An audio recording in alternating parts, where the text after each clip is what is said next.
Welcome back to the library, dear wanderers. Today we're gonna head back to King Shash's shelf in the Hidden Nest and pick up the first work we see. It was brought to the library by the Spider Queen, and it appears to be a short poem. In spring. In spring, I got a doll. It told a story, yet to fall. In spring, the water rushed in. It was clean. It didn't listen. In spring, I sat in bed. Birds sang. We were dead. In spring, peace spread. Bells rang, unbroken thread. In spring, I got a doll. It told a tale. One would fall. In spring, years passed. A man returned, a question asked. In spring, his sins forgiven. It was earned, we didn't give in.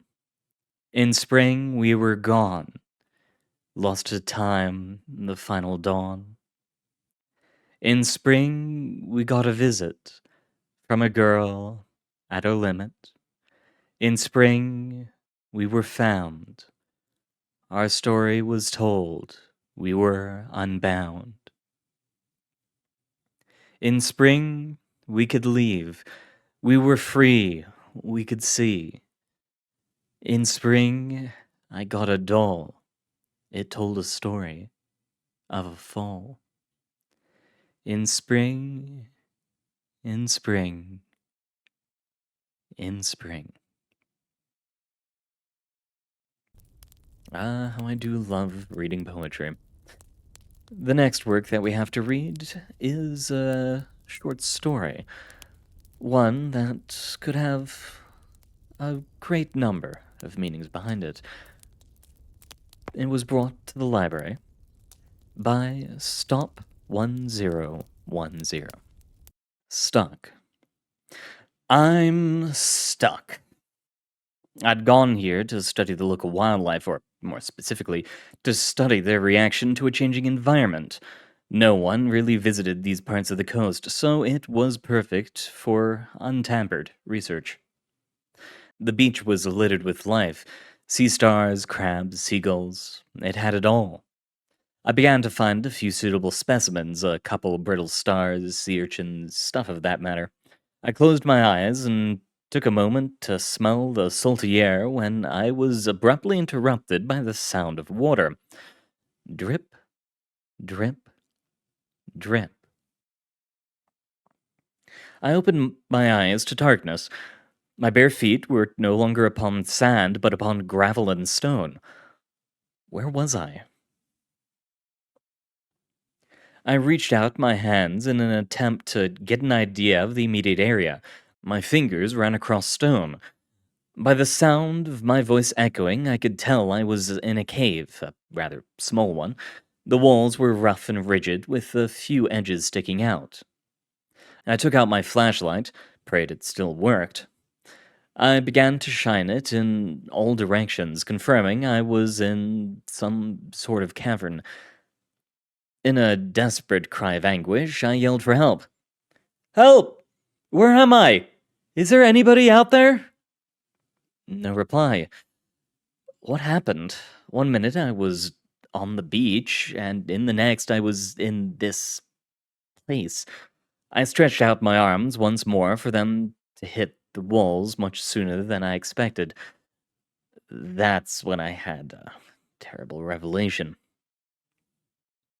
They were closing in. Before I knew it, I was running. I did not care about the destination, nor when I would have gotten there. I only wished for somewhere other than here. Only after a couple of seconds, I was faced with a wall. I was truly trapped. I tried breaking through the stone with some rocks, but nothing worked. All I could do was bide time and wait for the inevitable. I weighed the possibility that this is my fault. The ocean is a dangerous place after all. I probably fell unconscious after the waves washed me in. I should have just stayed home today. I should have stayed home. I pulled out some of the sea stars I kept in a small portable aquarium. The last people to see me alive are a couple of sea stars and sea urchins. How fitting, I thought. I should consider myself lucky. Most people die alone. Well, now that I thought about it, I would rather die listening to the sound of my own thoughts rather than listening to a couple of slugs squirming. I wasn't even sure that they could tell I was here. I began to entertain the idea that none of this was my fault. Surely someone put me in this position. There must have been someone I could pin it on. After all, surely someone had to have built this contraption I found myself in. I put my ears against a wall, fully expecting to hear pulleys pulling and gears grinding. All I heard was the endless noise of the ocean. What did I expect? I obviously wasn't trapped in a music box, at least I hoped so. I couldn't tell if the waves were inviting me or mocking me. After another futile attempt to escape, I fell limp against the walls. I contemplated ending the pain, but decided against it. For some odd reason, I held on to the hope that someone, somewhere, would free me. Still didn't stop me from trying to down one or two urchins, though. And so I sat there, slumped against the wall, attempting to write down my experiences through barely legible handwriting. Soon the flashlight illuminating the page I was writing on began to dim, making it harder to tell what I was writing. I was beginning to run out of things to say. It was getting quite cramped in here. All I had to do to hit a wall was nudge my fingers slightly. It was over. Yet somehow, the sea creatures were still alive. It was almost as if they knew their end would be there soon, as I could practically hear them begging to be freed. Obviously, they weren't.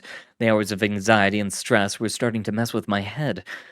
I came to the conclusion that it was nobody's fault, that it was by pure chance that I ended up in this position. For a moment, all my fears slipped away. It was almost cathartic.